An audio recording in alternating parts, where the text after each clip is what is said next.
Okay, welcome back to you guys. I'm going to teach you this next topic of what is merit.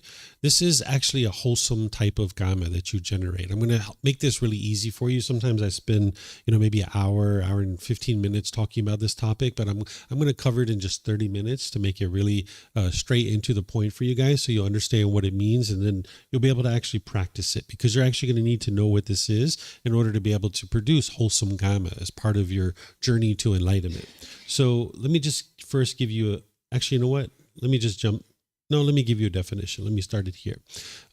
So what merit is the generosity that you're practicing in the direction of helping other people get access to the teachings of the Buddha. You're going to need to practice generosity. There's generosity of just sharing with your parents and your siblings and your coworkers and neighbors and people you don't even know. There's that type of generosity. But then there's generosity that you're sharing in order to be able to help other people get access to the teachings. This is what we refer to as merit. And the Buddha taught this, that it would be wise for you to practice generosity towards what he refers to as the noble community. What the noble community is anybody who's in one of the four stages of enlightenment or practicing to get into one of the four stages of enlightenment. And the reason why this is helpful for you is because that's the way you're going to come in contact with people that understand the path to enlightenment, and then you're going to be able to access the wisdom to be able to then get to enlightenment yourself by interacting with people who are in one of the four stages of enlightenment or practicing to get into the one of the four stages of enlightenment. So the Buddha referred to this noble community as the Aryan Sangha. Today, we just translate that as the noble community. So I have this diagram to help you understand this. So here's a practice of generosity where someone's giving and sharing more than is strictly required in any given situation without any expectation of anything in return, such as their time, effort, energy, and resources. So when somebody's practicing generosity, if they ask themselves this question, they'll know whether or not they're practicing merit. So if someone says, was this an offering to a teacher to support the continued sharing of the Buddha's teachings to help others attain enlightenment? If the answer is no, there's these benefits that they're experiencing as a result of practicing generosity, that they're eliminating craving, desire, attachment from their mind, because generosity is training your mind to be joyful and giving and sharing with others. The underlying cause of discontentedness is the craving, the holding on, the craving for things to be permanent. So not only do you need to do meditation and things like this, but you're going to need to practice generosity where you're giving and sharing with the people around you. That's going to help train your mind to let go. So anytime you're practicing any generosity, it's helping to train your mind to let go. And you're producing this wholesome Kamma as you're working your way towards the elimination of selfishness, eliminating discontentedness. So if the answer is no here, there's these benefits. If the answer is yes, this is the benefit, the continued sharing of the teachings of the Buddha, you're still receiving these two same benefits, that you're eliminating craving, desire, attachment from your mind, you're eliminating selfishness, producing that wholesome Kamma, where you're getting closer and closer to generosity, loving kindness, and wisdom. But there's this other benefit, is that you're helping others to get access to the teachings so that more and more people can experience the enlightened mental state. So that's what we refer to as merit. It's generosity that is directed towards helping other people get access to the teachings of the Buddha. So more on this. I've got a bunch of the words of the Buddha in here, but I'm just going to kind of move along and not share everything because I'm just going to shorten this down for you guys. The practice of generosity helps a practitioner eliminate the craving, desire, attachment, which is the underlying cause of all discontent feelings. The Buddha describes this as eliminating the stain of selfishness by practicing generosity. Whether you choose to practice generosity to support the teachings of the Buddha or not, that's a choice for you to make. As you're experiencing more and more improvement on the path to enlightenment, and you're eliminating more and more of your doubt about the teachings because you're seeing improvement to the condition of your mind in your life, that might be when you decide you would like to start sharing to allow other people to get access to the teachings. It's up to you if you would like to ever do that, but that's oftentimes what people are experiencing as they're seeing the benefits with the teachings. Then they might be interested in helping other people get access to the teachings. There's actually a misunderstanding about merit that you will see in many places in the world, including here in Thailand, that if you go to like a temple and you make an offering to a teacher or an ordained practitioner, they might gesture for you to get this little urn of water. And then after you've made your offering, they will have you pour out this urn of water while they're chanting. And this is a big misunderstanding about merit. What they're thinking is that as you're pouring out that water, that any benefits that you accumulate by making your offering, that you're transferring those benefits to somebody else. This is a misunderstanding of merit and the whole benefits of practicing merit. This is a rite, a ritual, or a ceremony. That's what this is. And the Buddha never taught any of those kinds of things. If you understand the benefits of merit, which is to enhance the quality of your mind, you understand you can't transfer that to anybody else. It's not possible. And if you understand that merit is wholesome Kamma, then you understand that you can't transfer the benefits to someone else, that you can't transfer wholesome Kamma to somebody else. So what people think they're doing is, let's just say mom or dad or aunts or uncles were making a whole bunch of unwise choices in their life. And now let's just say they've died. So the children might think that they can go to the temple, they can make some offerings to the monk, and then they can get this little urn of water, and they can transfer those benefits to their dead relatives. And now that's going to benefit their dead relatives. This isn't what the Buddha taught, but you'll see this misunderstanding predominantly all throughout the world. You'll see a lot of people that are doing this. So if you see this going on, you'll at least know what it is. But just understand, I didn't teach it to you for a reason, because it's not something that the Buddha taught. It's not true. It's a rite, ritual, or ceremony that is being done. You can't transfer the benefits of your generosity to somebody else, because you're practicing to eliminate your own selfishness, and you can't transfer that to somebody else. So you'll see this misunderstanding in the world. Here's a teaching from the Buddha. These are his words, that if you're going to make an offering, this is what he suggests, that there's 3 factors for the donor and 3 factors for the recipient. He happens to be talking to a female here, so he's using the word she. This person asked him a question, so he's replying to her. He's saying there's these 3 things that you should have as you're making your offering. That before you make your offering, the mind should be joyful. While you're making your offering, the mind should be calm and confident. After you make your offering, the mind should still be joyful. What he's teaching you here is at the beginning, before you make your offering, to put some thought into your offering, right? If you overextend yourself with generosity, you're not going to have what you need to be able to sustain your life. But if you never practice generosity, you're not going to be able to eliminate your selfishness. The mind's going to be quite selfish. So even with something like generosity, you need to practice it from the middle way. So if you've thought about your offering, then you can be joyful in whatever it is that you're going to offer. Then while you're making your offering, the mind can be calm and confident. You're not all shaken up and unsteady and unstable while you're making your offering, because that would be craving, desire, attachment that's producing that. And then after you make an offering, the Buddha teaches you to remain joyful. This is helping to make sure you don't have remorse. Like maybe you make an offering, you're like, oh my gosh, why did I give so much? Now I'm not going to have what I need for myself, right? You're not joyful after you made this offering.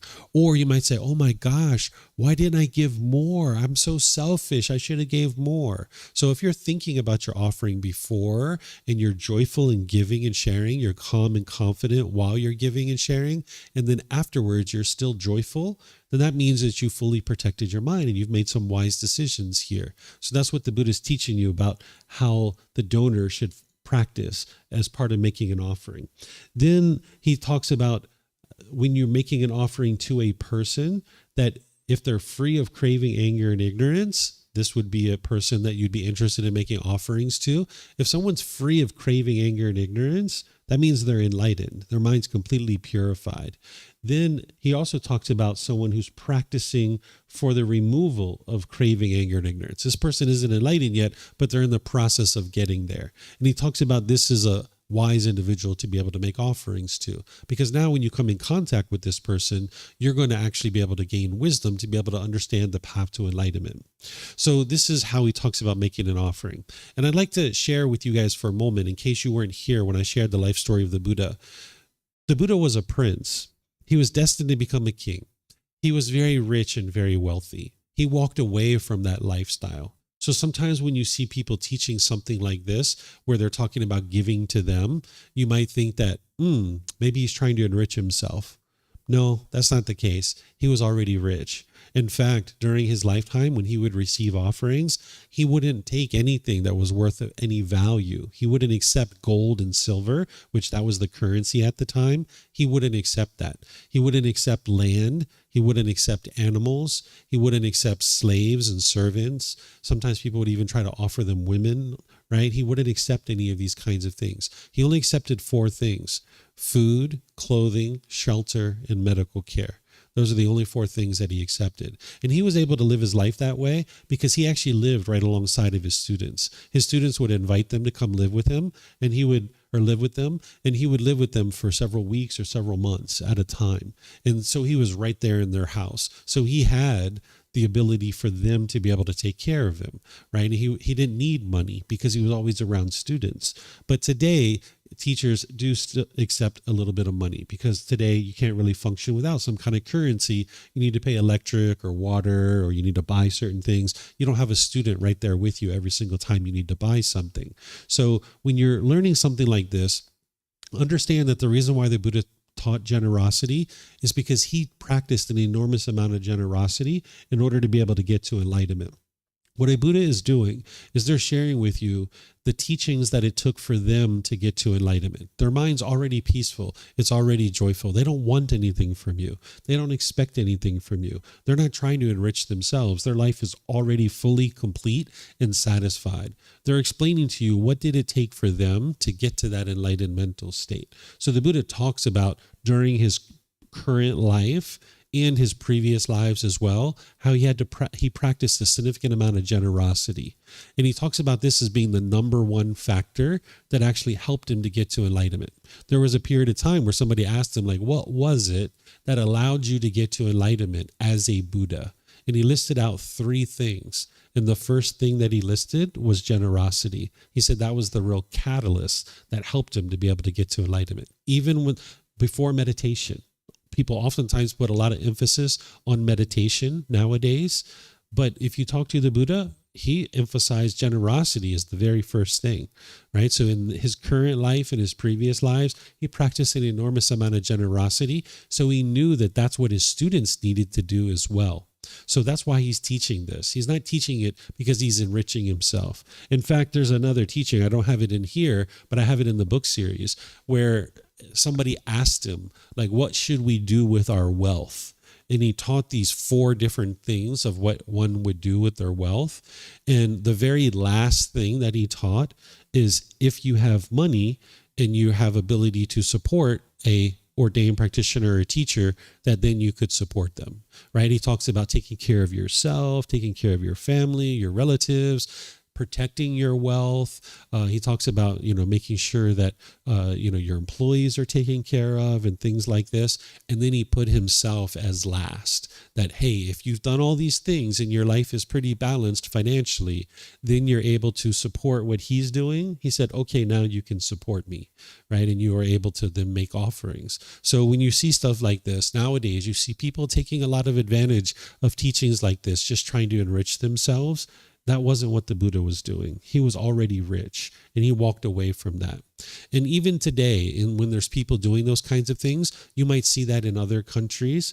Here in Thailand, whenever these kinds of things have happened, the Thai people take very specific steps against those things. There was a case several years ago where there was an ordained practitioner who was enriching themselves. They were going around with Fendi bags and Gucci sunglasses, and they were in private airplanes, chartering private airplanes and stuff like this. And of course, they were putting it all over Facebook and stuff like this, right? And the Thai people found out about it, and they went to arrest this person. And this person left and went to the USA. They put out an Interpol warrant in order to have this person arrested in the USA. The American police went and arrested this person, and they extradited them back to Thailand. They went through the court system. They were found guilty of fraud and embezzlement, embezzling money from the temple for their own personal gain. They were sentenced to 20 years in prison. So while in other countries, it might not be so uncommon, or it might be pretty common for people to use teachings like this to enrich themselves, if that happens here in Thailand, the Thai people take specific steps against that kind of stuff because they understand that whenever offerings are being made into a community, that the teacher should be using a certain portion of those things in order to sustain their life, but then there should be beneficial results coming back for the community. Those offerings that you're making to a teacher, You're making it to the community. In fact, one of these teachings that I skipped over is down here. The Buddha is actually talking about that. He says, the four practicing the way, the four establishing the fruit, this is the upright community composed of wisdom and virtuous behavior or moral conduct. These are the people he's saying to make offerings to. But then he says, for people intent on sacrifice, for living beings seeking merit, making merit that ripens in the acquisitions, what is given to the community bears great fruit. What he's talking about here is that when you're making offerings to people who are in one of the four stages of enlightenment or practicing for the realization of one of the four stages of enlightenment, it ripens in the acquisitions, meaning it ripens in you actually acquiring one of the four stages of enlightenment, because now you're coming in contact with someone who has the wisdom to be able to help you accomplish that. And then he's saying here, what is given to the community bears great fruit. So when you see offerings that are being made to a teacher, what that person should be doing is, yes, using a certain portion of that to sustain their life, but you should see opportunities coming back to the community. You should see a nice center for people to be able to come and learn and grow and develop. You should see resources are available. You should see the teacher making themselves available to you, right? If a teacher puts a price tag on their classes and their courses, I would suggest to you that those people are not enlightened, and it would be unwise to actually study with those types of people, because this individual, if they've gotten to enlightenment, they would have set up their life to understand that if they put a price tag on their courses right away, they're blocking out certain people from ever accessing their teachings. And those people that are disadvantaged beings, we might say that they actually need the teachings the most, because they're actually having the most struggles in the world. So if I put a price tag on my courses of $1,000 for 1 week of studying with me, right away, there's certain people who can never study with me because they will never be able to afford that $1,000, right? So now that's not very loving and kind of me. That's not very compassionate of me, having concern for the misfortune of others. Also, if I was to do that, that's with a lack of understanding of what the students actually need to do in order to get to enlightenment. In order for a student to get to enlightenment, they need to practice a certain amount of generosity. And if you're putting a price tag on your courses, they're not practicing generosity at that point. They're buying a service. They're purchasing a service. They haven't practiced any generosity.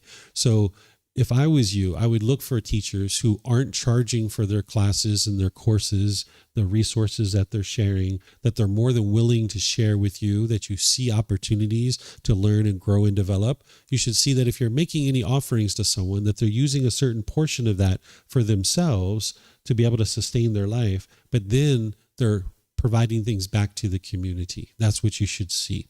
Because everything the Buddha taught is based in discernment, including the practice of merit. That's what he's talking about here in this discourse.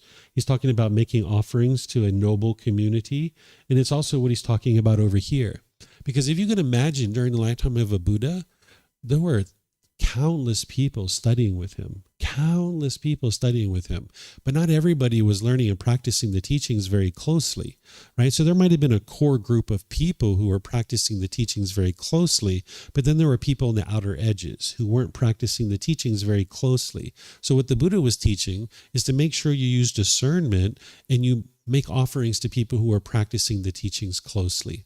So if you see people who are angry and bitter and hostile and harsh and they're aggressive and hitting animals and, as a teacher, if they're teaching to eliminate craving, desire, attachment, if they're smoking cigarettes or using drugs or alcohol or gambling or things like this, you know that whatever you're offering, it's going to those kinds of things.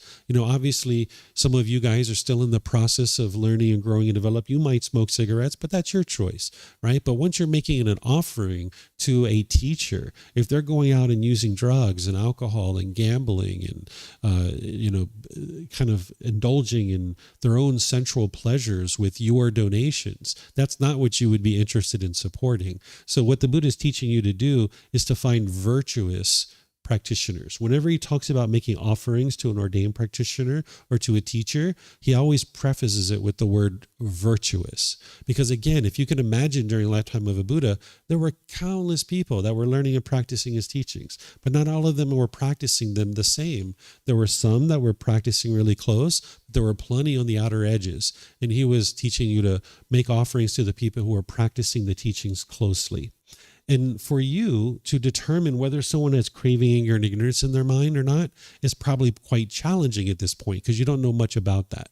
Or to know whether somebody's in the first, second, third, or fourth stage of enlightenment, you probably would have challenges to figure out whether someone's in the first, second, or third stage of enlightenment or fourth stage of enlightenment. So the Buddha gave you a way to figure this out too, knowing that you would have difficulties. He suggested for you to observe the quality of someone's mind, not in a judgmental way, but just through discernment, through wise decision making.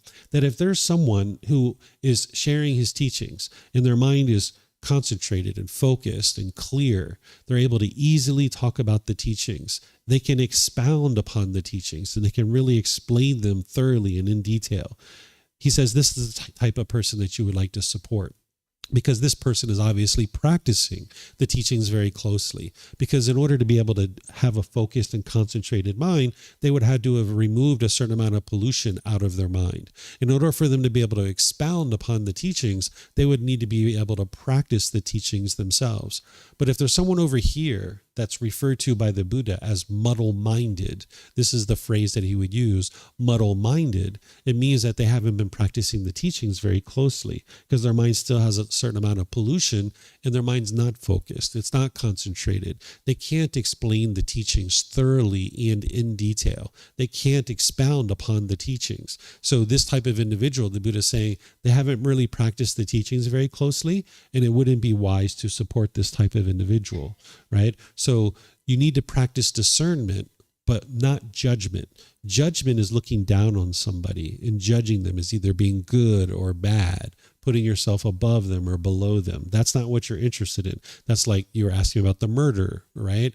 It's not judging this person, looking at them as good or bad, but just understanding they're making decisions in a way that I wouldn't make those decisions. So it's the same thing when you're looking at a teacher to potentially support.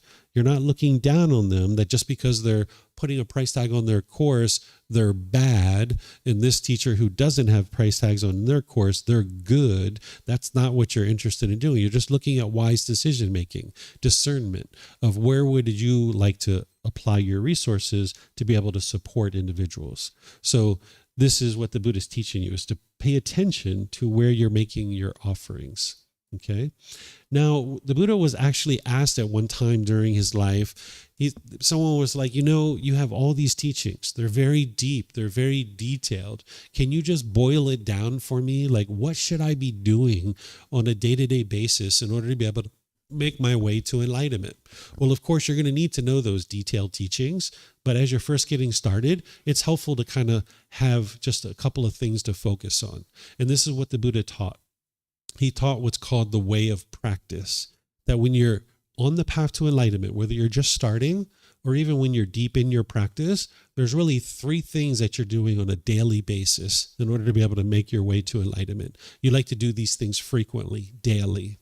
Practicing generosity, improving your moral conduct, and practicing meditation. This is what's called the way of practice. Generosity, like I've mentioned, is giving and sharing without any expectation of anything in return, such as your time, effort, energy, and resources. You'd like to do this frequently. Every single day, you'd like to be practicing generosity. It doesn't mean that you're spending an exorbitant amount of money. It's actually more important that the frequency of your generosity than the amount, right? The frequency that your mind's having to let go more frequently. So for example, if someone was going to give $500 a year to an orphanage and they were going to do that once a year, that's not nearly as beneficial as if they gave $1 a day, because their mind's having to more frequently let go each day, right? So let's just say you're planning to give $5 a day. right? And that's kind of like what you're going to do over the course of multiple weeks. Well, you'd probably like to break that up into multiple little offerings. This is why if you see here in Thailand, like different stores and restaurants and places that will have donation boxes out, so someone can just put 10 baht or 20 baht. And now as you go through your day, you're just gradually, frequently practicing generosity. Because if you notice, you get happy when your bank account's up here and you're sad or frustrated when it's down here. You know you're attached to your money, so you're going to need to let go of that. And this is the way to do it, is frequently go around and make little deposits in all these little boxes. Or if you're noticing that you're frustrated when your clothes get ripped, they come out of the washing machine and they're ripped and torn, you're going to need to share your clothing with people. Or if you're noticing that you're hoarding your time and you don't like to share your time with other people, you're going to need to share your time with other people. This is part of your generosity. And you like to do these kinds of things frequently. And you can do this in a way that's not so impactful to your day-to-day life. So one of the things that I do is, like, say I'm at the market and I'm buying myself some mangoes. Well, I see some avocados over there. I see some bananas, and I know that my neighbor or my wife might like those. I will toss those in the bag too. It only takes like another 30 seconds to a minute to buy that. Or if I'm going into the store and I'm buying maybe a chocolate bar, and I know that I like to share this chocolate with somebody else, I might buy 2 or 3 chocolate bars. I'm going to eat one, but I'm going to give away 1 or 2 to somebody else, right? This is a way that you can integrate generosity into your day-to-day life. And the Buddha teaches you to do this frequently. And remember, you would like to do this without any expectation of anything in return. So while I'm teaching you about merit, which is generosity to help the continuation of the teachings of the Buddha, I'd like to be sure you understand what generosity is, which is you're going to need to practice generosity with anybody and everybody around you. And you do this frequently throughout your day. You can even do things like, say you're coming out of your house and you notice that your neighbor's trash is blown all over their yard, right? They might not even be there. They might be on vacation. And you're like, whoa, look at this. And now you take 5 minutes to pick up their trash, and then you bundle it up and you just put it off to the side. You don't even need to tell them that you did it. Right? This ensures that the mind doesn't have an expectation of even a thank you from this person. So you can do things like this where you're sharing your time, effort, energy, and resources. You're walking into the store. You can hold the door for the person behind you, right? That's generosity. It only takes like 10 seconds to do it. Somebody drops their wallet on the ground. Sir, ma'am, you dropped your wallet. This is yours. Here you go, right? Don't even expect a thank you. Just give it to them. So you'd like to practice generosity frequently. Your frequency of generosity is more important than the amount. Then there's a certain amount of moral conduct that you're going to need to improve, because all unenlightened beings are going to have a certain amount of unwise moral conduct. Bitterness, harshness, hostility, the way you interact with people. You're going to need to clean that up. Going back to the natural law of Kamma, what we talked about there, right? If you have an oil pipe that's busted and it's spewing oil all over the world, you're not going to go clean up the mess on the floor first. That's your old Kamma on the floor, right? You're not going to go clean that up first. You got to shut down the oil pipe so it no longer is spewing oil all over the world. So one of the things the Buddha would teach students, the sequence of the way he would teach, is he would teach right view first, the Four Noble Truths, but the second thing he would always teach is moral conduct. Again, people are putting a lot of emphasis on meditation. Meditation's important, but as long as you're out there with unwise moral conduct, you're just producing lots and lots of unwholesome Kamma for yourself. So the Buddha would teach you to shut that down as the very first thing, essentially, right? You would learn right view. That takes all of about 30 minutes or an hour to learn that. But then right after that, he would start teaching you the moral conduct. Because as long as this oil pipe is spewing oil all over the world, you still got oil that's accumulating on the ground. This is your old unwholesome Kamma. So the Buddha would teach you to improve your moral conduct. That's your right speech, right action, and right livelihood from the Eightfold Path. You need to shut down that oil pipe. So then you can go clean up the mess on the floor. Then the thing that's going to help you to do all of that is your meditation. Again, you would like to do this frequently. The frequency is more important than the amount. So if it was a matter of one meditation for 30 minutes or 2 for 15, the 2 for 15 is actually more beneficial. Go for the 2 for 15. It's the same thing like generosity. Frequency is more important than the amount. So you're going to need to be frequently practicing meditation, gradually building up your practice, realizing that you're not in a competition with anybody. You're not in a race with anybody. It's your own journey. It's your own pursuit. So the whole process here is practicing generosity, which is training your mind to eliminate craving, desire, attachment, which is actually going to help you improve your moral conduct. Because the whole reason why someone has unwholesome moral conduct is because of craving, because of longing, yearning, and desire, selfishness. That's why people have this unwholesome moral conduct. And that's where the anger is coming from and the so forth. And then the meditation is going to help you to then improve your moral conduct. So it's your generosity that is actually leading to the improvement of your moral conduct in your meditation. And it's your generosity to practice merit that is helping you to gain the wisdom that you need in order to improve your moral conduct. And in developing a meditation practice. Without producing merit through generosity, you wouldn't actually be able to improve your moral conduct, and you wouldn't be able to practice meditation because you wouldn't have the wisdom that you need. So this is called the way of practice. These are the three things that you're doing and paying attention to on a daily basis. Practicing generosity, improving your moral conduct, and then developing your meditation practice. Okay? So I'm just going to go to a couple ahead. So this is something that I usually share when I teach about merit because I think it's very impactful and it helps you to understand generosity and merit. This is from the Buddha. He says, this is titled, If Beings Knew the Results of Giving and Sharing. Monks, if beings knew, as I know, the results of giving and sharing, they would not eat without having given, nor would the stain of selfishness obsess them and take root in their minds. Even if it were their last bite, their last mouthful, they would not eat without having shared it, if there was someone to share it with. But because beings do not know, as I know, the results of giving and sharing, they eat without having given, and the stain of selfishness obsesses them and takes root in their minds. So what's the results of giving and sharing that the Buddha knows that other people don't know?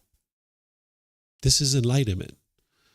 The Buddha is saying if people knew how peaceful and joyful the enlightened mind is, and that it's generosity that leads to that, they would not eat without having shared it if there was someone to share it with, right? That's what he's saying here. So oftentimes one of the things that we do in the unenlightened state is we hoard our food, right? It's just like an animal. The unenlightened mind functions very much like an animal. We're not animals. We're humans.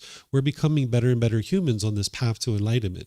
But what we tend to do is hoard our food. So it's interesting that the Buddha used the analogy of food here, because here in Asia, people tend to share food pretty readily, right? If you live in a family, maybe you're a family of 4, family of 6, family of 8, maybe you're living in Eastern Thailand and you don't really have many resources, you don't have much food.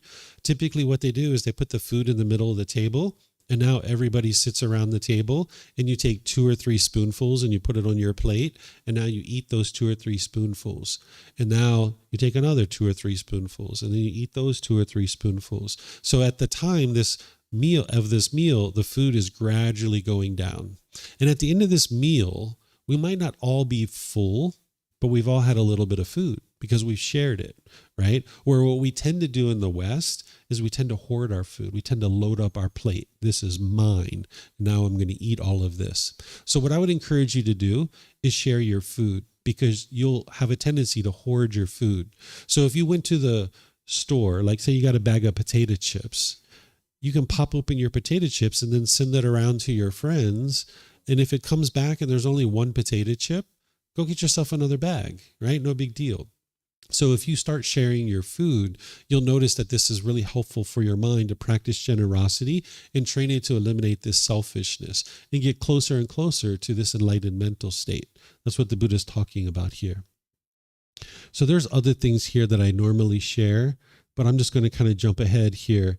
Here, the Buddha is talking about gifts of teachings is superior than gifts of material things. Monks, there are 2 kinds of gifts, a gift of material things and a gift of the teachings. Of these 2 kinds of gifts, this is supreme, a gift of the teachings. There are these 2 kinds of sharing of material things and sharing of the teachings. Of these 2 kinds of sharing, this is supreme, sharing of the teachings. There are these 2 kinds of assistance with material things and assistance with the teachings. Of these 2 kinds of assistance, This is supreme. Assistance with the teachings.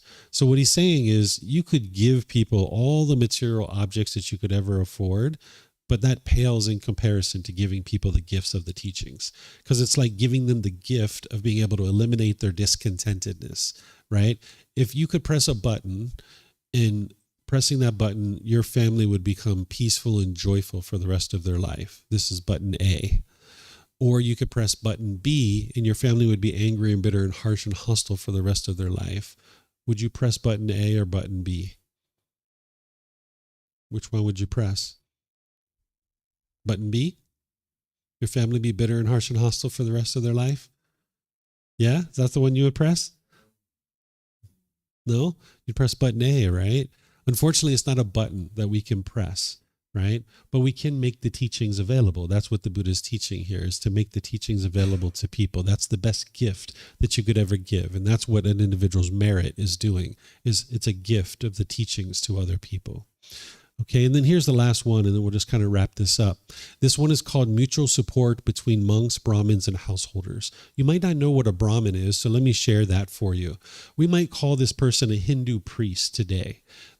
During the time of the Buddha, there was a very strong class system in place, and there were people who were born into certain families. And it was thought that if you were born into a certain family, that your life was going to have a certain trajectory.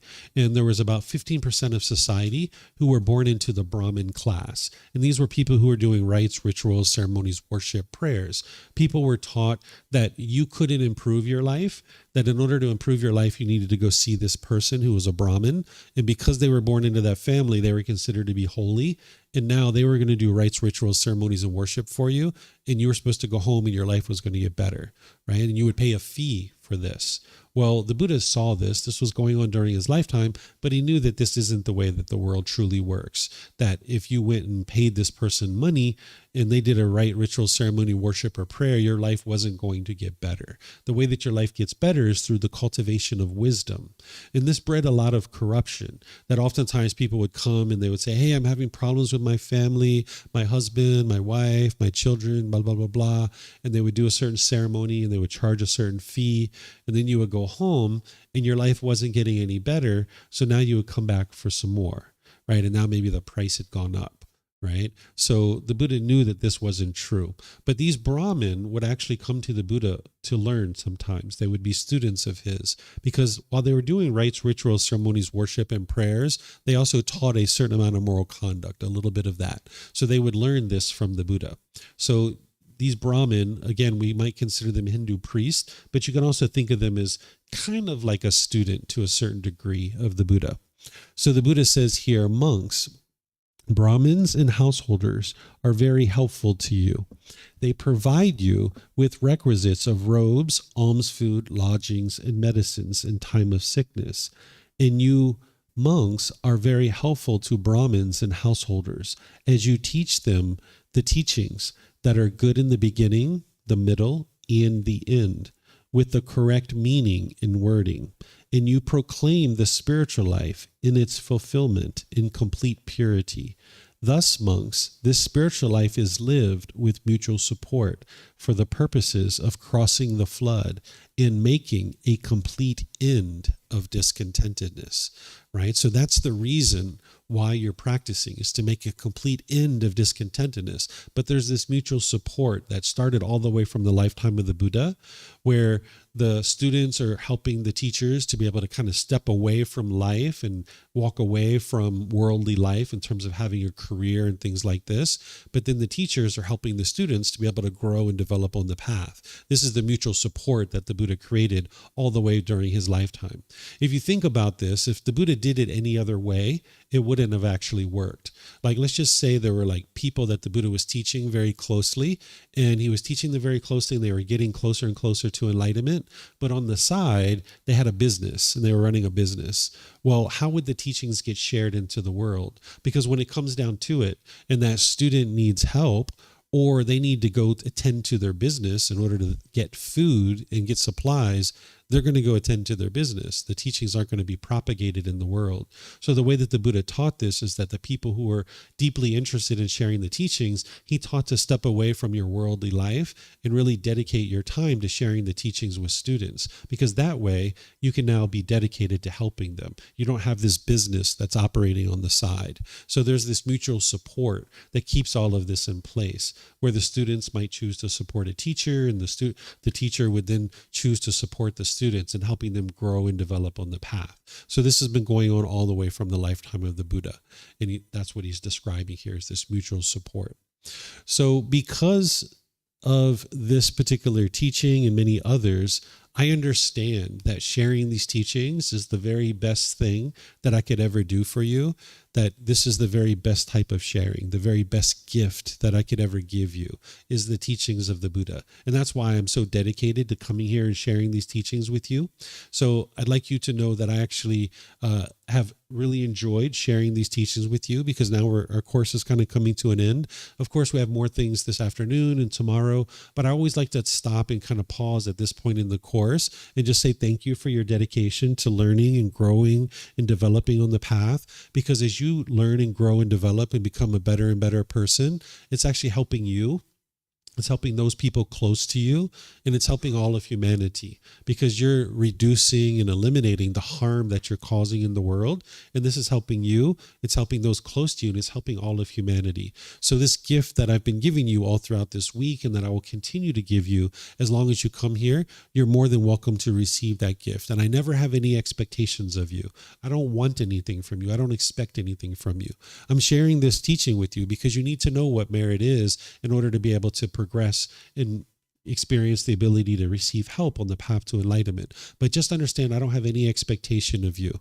If you have offered me anything, if you've given me food or drinks, or if you've cleaned the bathroom or taken out the trash, or if you've put money into the donation box over there, just know that I'm very appreciative of that. And it's because of the support of people that it allows me to actually do the things that I'm doing.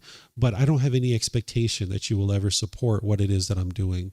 But because people do support me, it allows me to actually share these teachings far and wide with people that will never be able to support me.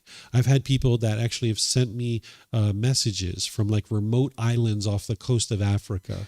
And they say, you know, David, we don't even have a library on our island, but we have access to the internet, and I was able to download your books, and I really appreciate that you make them for free. Thank you so much. Or I've had people in, little villages in other parts of Africa that say, you know, I only make $50 a month, and I'm really pleased that you offer your teachings at no cost. So it's people that do support what I'm doing that allows me to actually do those kinds of things. So in addition to thanking you for your dedication to learning and growing and developing, I'd also like to thank you for any support that you might have given me, but just know that there's never an expectation for that, whether it's here at the temple or whether you see me somewhere else, because everywhere I teach, it's always available at no cost. I travel around the world and teach in different places. And when those people invite me to come, I always make sure they understand that if they're going to have classes, that it should be at no cost. So this year coming up, you're going to see me going to India and Nepal.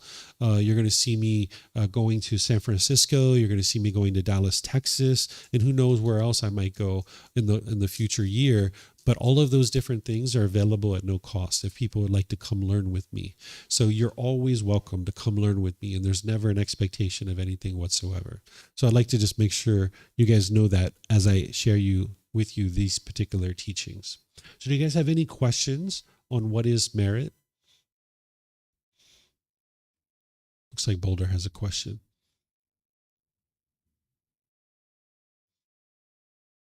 Sorry, I was late coming in, but as I understand it, it's an important point. I want to understand this. Mm-hmm. But merit, did I hear you say that it had only to do with that the things you're doing, generosity with resources, time, and effort, and that everything that is merit has to do with teaching, passing on the knowledge, the Dharma, and supporting it in some way.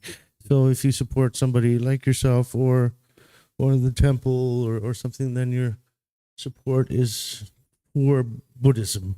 Yeah. Helping people get access to the teachings. Yes. So merit always has to do with supporting, promoting, maintaining Buddhism on some level.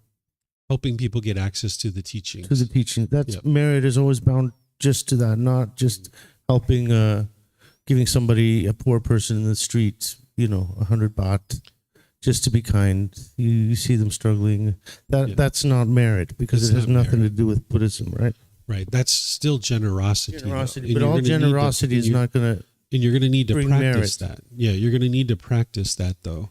But this is a specific type of generosity that we call merit, that you're helping others to get access to the teachings. So just coming here and like sweeping the floor, right? That's merit.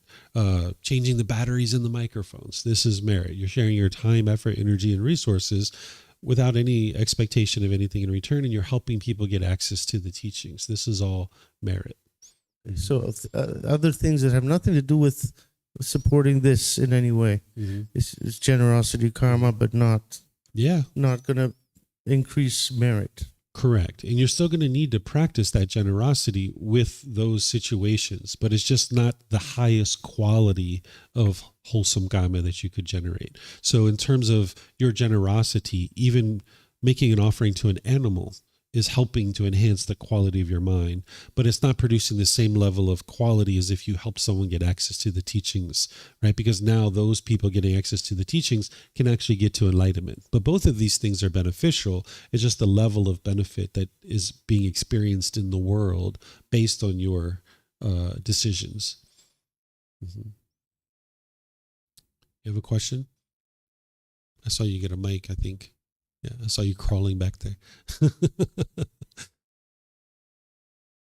It's kind of not only question, it's a thought that I had already long ago that is related to what you were telling us, money and our services. And I don't know even if I can make it short or compressed, because it's kind of something that keep on going since I am working, giving massages, and I am not living anymore in Chile where I was born, and kind of understood this language of money. How much is a lot, or how many is a lot, or you know what I mean? Like the limit.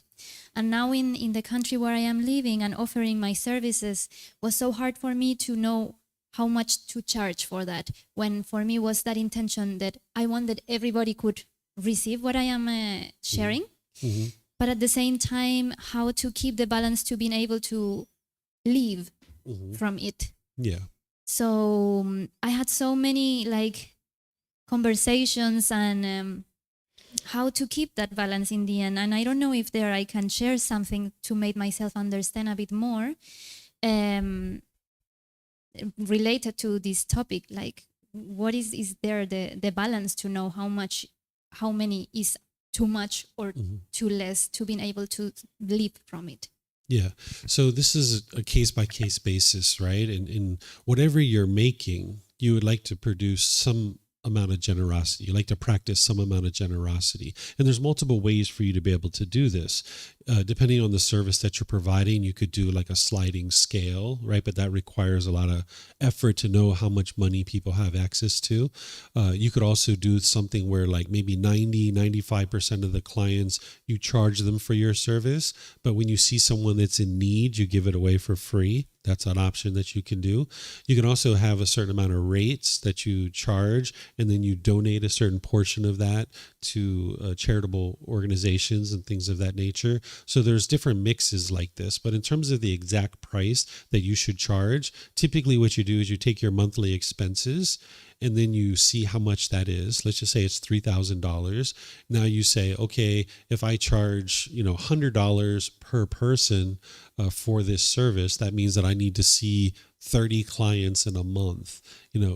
Am I capable of that? Is that the middle way for me? Is that too much? Is that too little in terms of your ability to live a balanced life? Because you're going to need to work, but you also need time to rest and relax and stuff like this. So you need to look at, is 30 clients too many or too little? If it's too many, that means you're going to have to increase your price so that you can see less clients. right? So you have to look at these things on a case-by-case basis. And I can work with you privately. We can talk more about your service and your pricing and all that kind of stuff. And I wouldn't tell you what you should charge, but I can guide you in kind of making these kinds of decisions if you'd like.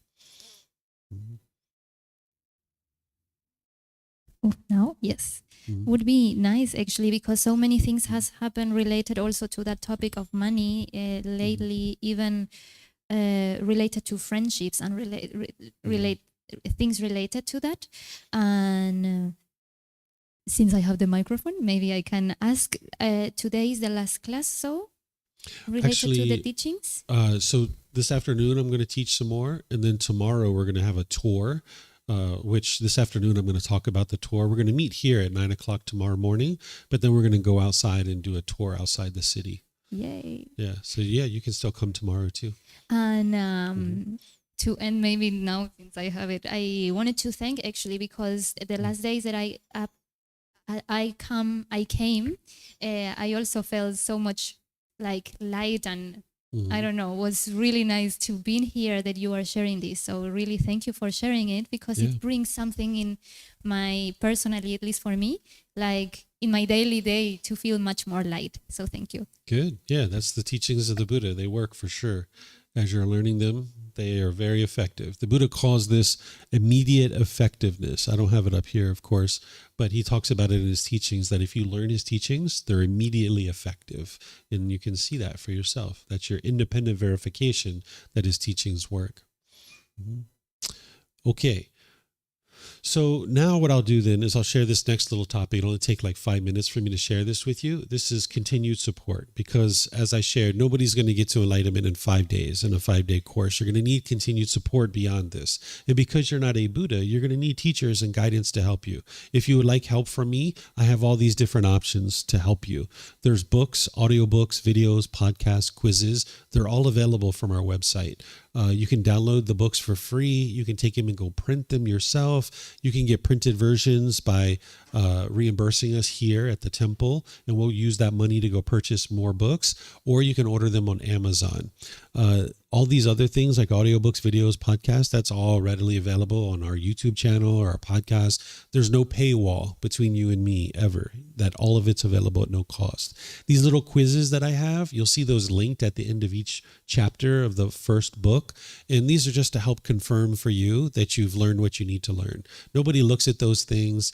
I don't look at that. It's there if I ever decided to look at it, but it's for you. It's just to help you build confidence that you've learned what you need to learn. If you go do these, you'll kind of see some jokes and some funny things too. I make that as part of the quizzes, that some of the answers are quite comical, so you might enjoy that. Then there's in-person and online classes, courses, and retreats. You can learn those either here or as I travel in all these different places, or as you travel. Pretty much everything that I do is live streamed. There's some places where I teach, like when I go to Dallas, Texas this year, that won't be live streamed. But when I'm in San Francisco, it'll be live streamed, right? Or when I'm here at the temple, it's live streamed. And you can watch the live stream, or you can watch the recording. So you can attend live to any of these events, or you can watch recordings, and you continue to plot your steps forward and continuing to grow and develop. There's ongoing programs, there's in-depth classes, courses, and retreats, but then there's ongoing programs that are in person and online. You guys would be fine to enter into any of these, because now that you have a foundation, you'd be able to enter into the group learning program. In fact, the first 2 months of that program is what you guys just learned, because that program is Sunday and Wednesday, either at 9 a.m. or 9 p.m. Thai time, where Sunday I'm going chapter by chapter in this book each Sunday. And then on Wednesdays, I do meditation with students. We do meditation on Sunday too, but on Wednesdays, we just solely focus on meditation. So what you guys learned in 5 days here, they're going to learn it over little Sundays, like an hour here, hour there, hour there. So it takes about 2 months to teach what I taught here in just 5 days. So we're actually restarting that program on January 4th. We're going to restart from the very beginning, but you can really join at any time because we're at the end of the book now. We're in chapter 23. We're going to do chapter 24. We're going to close out this program. So oftentimes what students do is they start attending the Sunday and Wednesday classes at the end like this. And then when it's time to restart, they're right there. They already kind of got it in their life. They're already kind of making it part of their life. So you could easily join that group learning program. And we're going to be restarting it from the very beginning here soon. So you're like in a prime position to go into that. But just know that the first 2 months is essentially what you just learned. But that's actually really helpful because that repetition is going to help you to build up your knowledge and your understanding of the teachings. You're going to need to learn these teachings more than one time. You can't just take this course once and master it. What the scientists and researchers share is that whenever you go through a learning event like this, you learn about 10% the very first time when you go through, that whatever is being offered to you, you learn about 10%, and that's what you can retain. When you take it a second time, you're up to like 30, 40, 50%. You can retain that. And then you take it a third time, you're usually up to like 80 or 90% of what's being offered. So you're going to need repetition. And this is how the Buddha taught too. He taught with repetition. So there's the group learning program, which you guys can easily enter into and learn little by little each Sunday and Wednesday in learning from this book too. Then there's what's called the Pali Canon and English Study Group. This is volumes 2 through 13 that over the course of a year and a half, by the way, this program here is 7 months.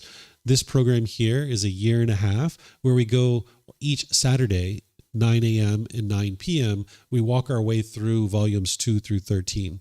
So all of these other programs are helping you to build a foundation or a framework, and the Pali Canon and English Study Group is filling that in for you with all the words of the Buddha. We do that one differently. It's more of a study group where students will read a chapter in the book out loud in class. The chapters are usually like a paragraph or two, and then I share some teachings on that, and then I open up to whatever questions you guys have. Some of you guys have probably been in those classes before. You know how I do them. It's not the same style of teaching that I do here, which this is more of a traditional style of teaching, where that's more of a study group, and you can see the difference. But you guys could also easily go into this program too.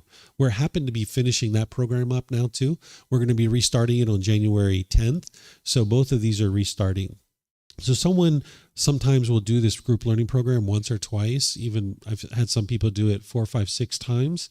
But sometimes they'll do it once or twice and then they'll go into the Pali Canon English Study Group. But I've seen some students, they'll take this foundation program, then they will go into the Pali Canon English Study Group, still learning this stuff too, but then they'll go into the Pali Canon English Study Group. So you guys have all those options available to you. Then you can also get personal discussions where you can get help on a one-on-one basis, because it's one thing to learn in classes like this, where I'm teaching kind of generally and broadly, but it's a whole other thing to talk privately and relate the teachings to your specific situation. So if you'd ever like to meet privately, you're more than welcome to do that. You can get on our website and schedule an appointment, and I'll meet with you in Zoom. I can meet with you online no matter where you are in the world. Or if we're in the same town together, all you need to do is come talk to me or send me a message and say, hey, David, can we meet up? Can we meet at the temple? Can we meet at a smoothie shop? Can we meet over here at the park? Wherever you guys would like to meet, I can meet you, and then we can talk privately, and we can talk about whatever it is that you're faced with on a day-to-day basis. Because it's one thing to talk about all these teachings in a classroom, but it's a whole nother thing to apply it to your day-to-day life, and that's where your wisdom is really getting cultivated. And as you share with me things that are private, they only stay with me. I don't talk about them with other people. It's just between you and I, and I'll help you with those things. Then there's a Facebook group where you can also get help there. If you go to the Facebook group, you can post questions there, and I'm the only one who will answer your question. You can post it as yourself, or you can post it anonymously if you like, and then I will reply to your question there. And some people, they use it for that purpose.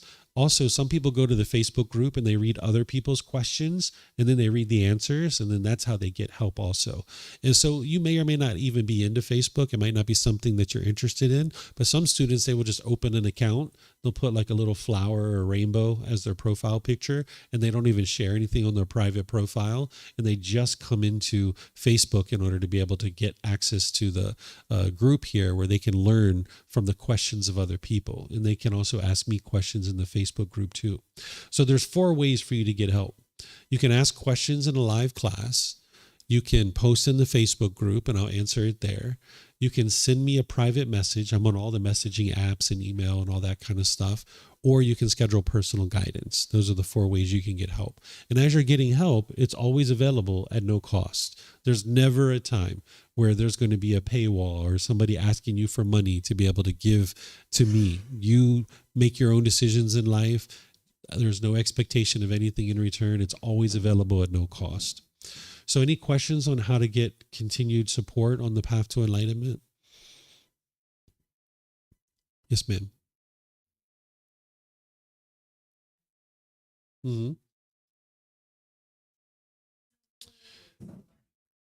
Yeah, if you go to our website, you'll be able to see that I have email, WhatsApp, and Line on there. But also, I don't think I have it on the website, but you can find me on Facebook. I have all the messaging apps: Line, WhatsApp, WeChat, Facebook, email. Those are kind of like the 5 main ones that I have. I have Instagram too, but I don't really use it too much. But if someone messaged me there, I would end up seeing it at some point. But I usually use WhatsApp a lot, email, and Facebook. Those are the ones that I use the most. But you'll see them all from our website. Okay. So we're going to take a little lunch break here. It's 12:30. We can take a full hour and a half if you guys like. Come back at 2 o'clock. And when we come back at 2 o'clock, I'm going to teach you how to integrate the teachings that you learned here into your day-to-day life, because that's where the real benefit's coming from. If we spend this time together and you don't integrate anything that you've learned, okay, it's been a good 5 days. You had a good time. It was nice to spend time with you. But by integrating the teachings into your day-to-day life, that's where you actually get the real benefit. So that's where I'm going to teach you this afternoon. And then we're going to have a certain activity that we're going to do this afternoon as well. And then I'm going to also share details with you about the field trip. So if you'd like to go tomorrow to the Buddhist tour on the temples outside the city, I'm going to be sharing that this afternoon as well. So enjoy your lunch, and perhaps I'll see you guys at 2 o'clock. Okay? All right. Sawadee krap.